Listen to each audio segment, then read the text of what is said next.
suami selingkuh, maka suami harus dibunuh.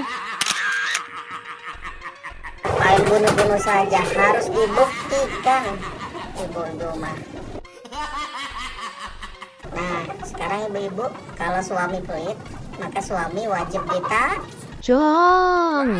Ditajong. Loh, kok ditajong? Ditaklukkan hatinya, ibu. Jangan main tajong-tajong saja.